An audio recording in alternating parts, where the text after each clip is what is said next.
Passo a passo para tornar a sua empresa autogerenciável. Bom, isso é o sonho de todo mundo, né? Você poder estar na praia e seu negócio rendendo e vendendo. Isso é impossível? Olha, não é, porque o dono da maioria das empresas que são grandes estão por aí, né? Fazendo negócios. Imagina quantas empresas tem grandes empresários, Roberto Justus, Mark Zuckerberg, Bill Gates e até o Silvio Santos. Quantas empresas, né? O Silvio Santos tinha, Roberto Justus aqui também. Enfim, tem muitos empresários que eu poderia ficar citando aqui que têm empresas e ele não está lá no dia a dia. Mas ele tem o segredo, colocar as pessoas certas nos lugares certos. Tem uma coisa que a gente chama o mapa, de como a gente torna a nossa empresa autogerenciável e tudo começa nas pessoas. E quando eu digo nas pessoas, você deve falar, isso mesmo, Luiz, eu preciso ter as pessoas certas. Bom, mas primeiro eu preciso que você, que está aí me ouvindo, seja a pessoa certa.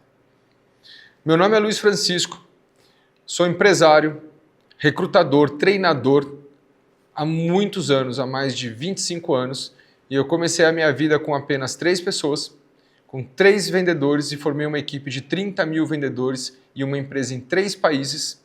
Em 2007, eu tinha 20 localidades gerenciando novos clientes e treinamentos que eu passava, quando dava, uma vez por ano. Mas eu tinha as pessoas certas, nos lugares certos e métodos de treinamento com a minha liderança que era duplicável para o nível de baixo e de baixo, até que todas as pontas reunidas conseguia formar uma cultura de vendas e de duplicação.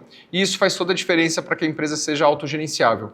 O que a gente mais vê são empresas que não conseguem ser autogerenciáveis por falta de cultura, por falta de valor, pelo jeito errado de se fazer o negócio.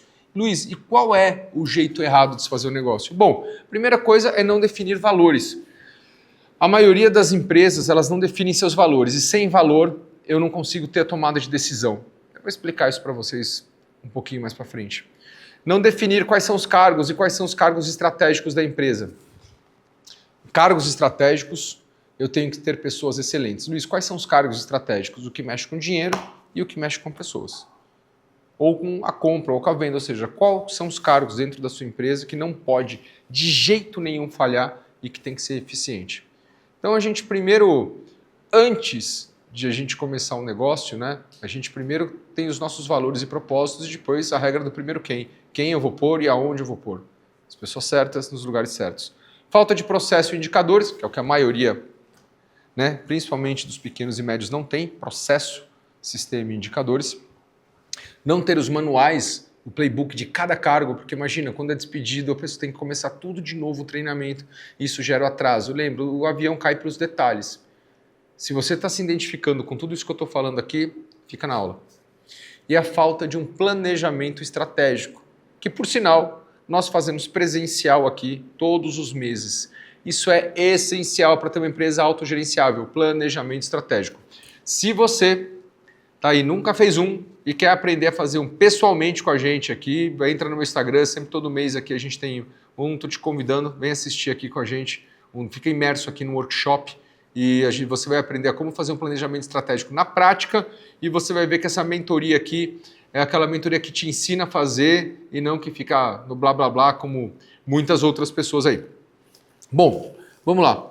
Agora, Luiz, o que é o certo a fazer? Definição de valores. Quais são os seus valores? Por exemplo, você tem todo o processo de decisão. Eu, para delegar, eu preciso saber. Imagina que você está viajando na China, imagina que você está na Tailândia, imagina que você está, sei lá, no interior do Brasil fazendo uma trilha e você não tem sinal. E aí, de repente, seu diretor precisa tomar uma decisão.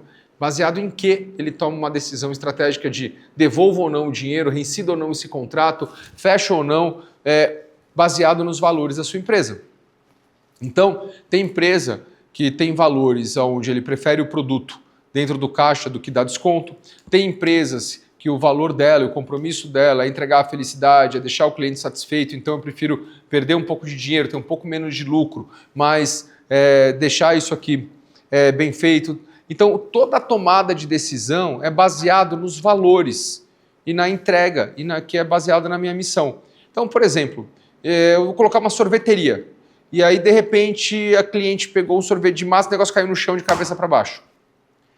A dona não está lá. Quais são os valores da minha empresa? Deixar o cliente sempre satisfeito e ir embora sorrindo. Eu vou, eu coloco o outro e bum. Eu não sei o que fazer. Eu mando a pessoa comprar outro. Aí a pessoa fala, bom, mas você já entregou com o negócio caindo. Não, foi sua filha que deixou cair. E aí o cliente sai insatisfeito. Mas por quê? Porque a funcionária ela não tem esse poder de decisão. Ela não foi treinada para isso. A empresa não tem seus valores. Na Disney, se vê uma criança chorando porque ela comprou uma pelúcia e o bichinho de pelúcia voou no brinquedo, o funcionário ele tem o poder de decidir se ele pega o cartãozinho dele, compra outro produto, dá na mão da criança. Ele sabe avaliar aquela situação e ele tem essa autonomia baseado nos valores e na entrega que a empresa quer fazer. Aí depois a gente vai para a regra do primeiro quem. Eu vou começar um negócio, com quem eu vou começar esse negócio?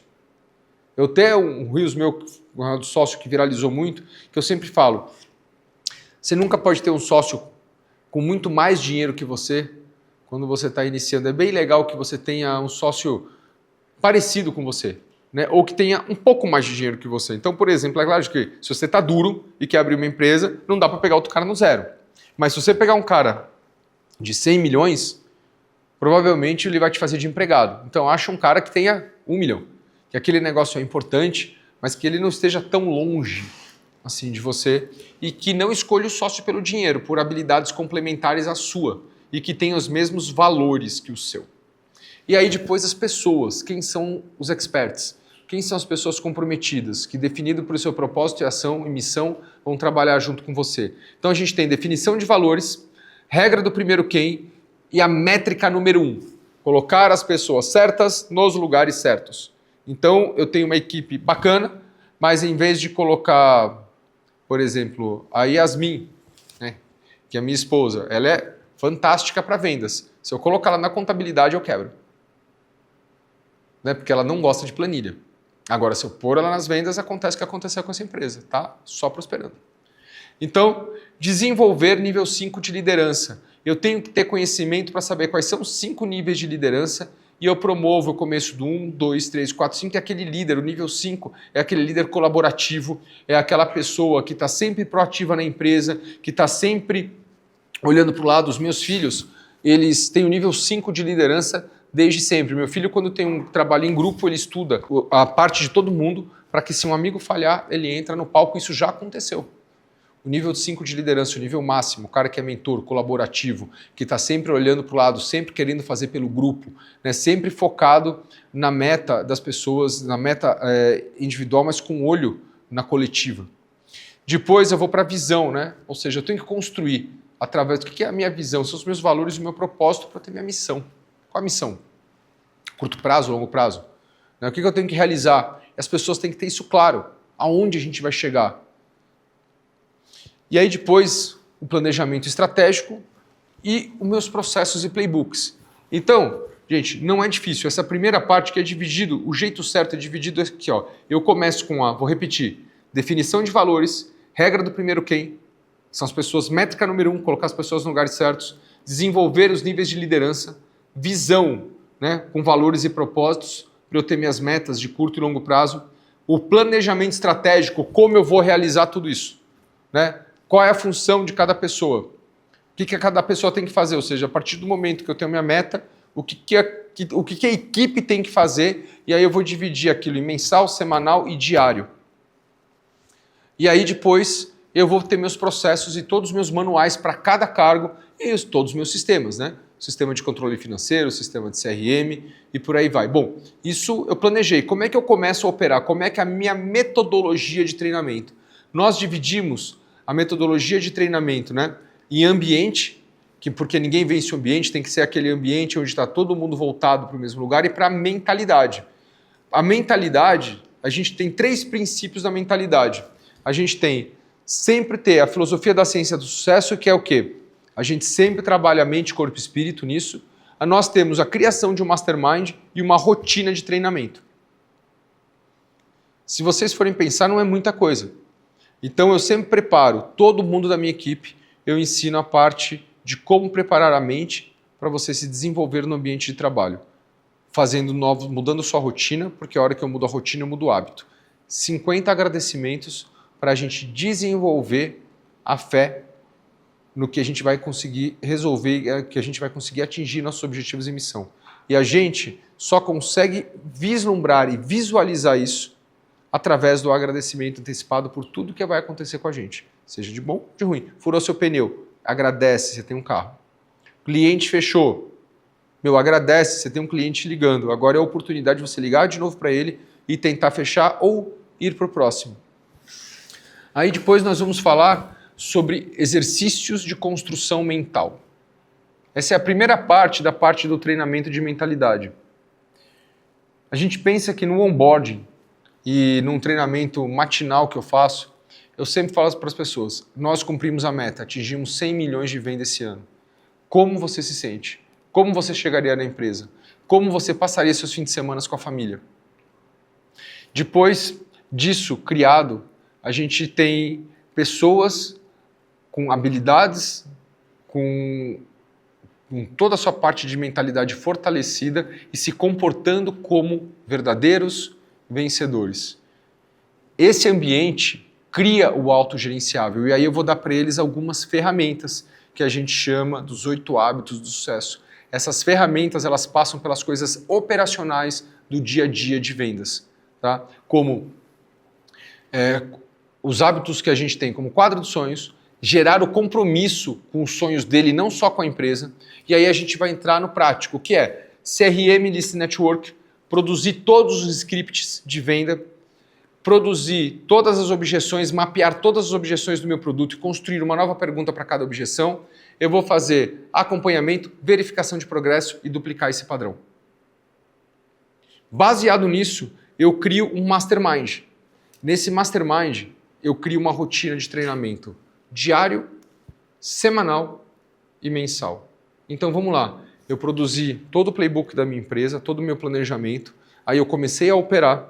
Dentro da operar, como eu comecei a operar, eu criei uma mentalidade forte, eu criei 8 hábitos de uma cultura de vendas, que eu vou desde o quadro dos sonhos, passando pelos meus leads, passando pelo script, objeção, acompanhamento, verificação do progresso para saber qual o treinamento da próxima semana, e aí eu tenho uma rotina de treinamento, onde na rotina diária eu faço uma leitura, converso com as pessoas, converso com o meu time, analisando essa leitura diária, vejo quais são as entregas do dia e rua, todo mundo trabalhar. Na semanal eu verifico as minhas metas de curto prazo e o meu planejamento, e aí depois no meu mensal eu vou rever todo o meu planejamento e as minhas metas. Eu entrego tudo isso para vocês de como você faz cada um desses passos.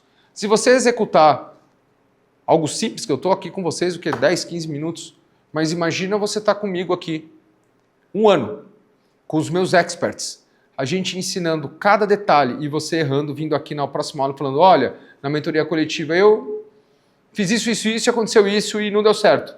Se outro aluno não souber responder, meu expert te responde. Melhor do que isso, né? Dentro do nosso plano que você entra, nós só recebemos 30% na entrada. Os outros 70% só quando você tiver sua empresa autogerenciável. E aí? Quem já te falou algo desse? Porque isso aqui que eu estou te ensinando, eu faço há mais de 25 anos. E se não der certo, você não precisa pagar. Então, se você gostou disso aqui que eu estou falando para você, se você acha que faz sentido isso que eu estou querendo aqui implantar dentro para você ter uma empresa autogerenciável, né? Se você chegou até aqui e quer fazer o seu negócio crescer, mas não sabe como, sente dificuldade na área de vendas, na área de gestão, engajamento com a equipe, ou precisa de acesso a crédito ou fundo de investimento, eu vou deixar aqui uma oportunidade para você. Clicando no botão aqui embaixo ou mandando uma mensagem no meu Instagram, quero a oportunidade, você vai receber o encontro com um dos especialistas do meu time de crescimento da empresa e receber um direcionamento para o seu negócio de como atingir os seus principais objetivos e os objetivos dessa aula, ok? Então, muito obrigado por a presença, muito obrigado por ficar aqui e nos encontramos na próxima aula.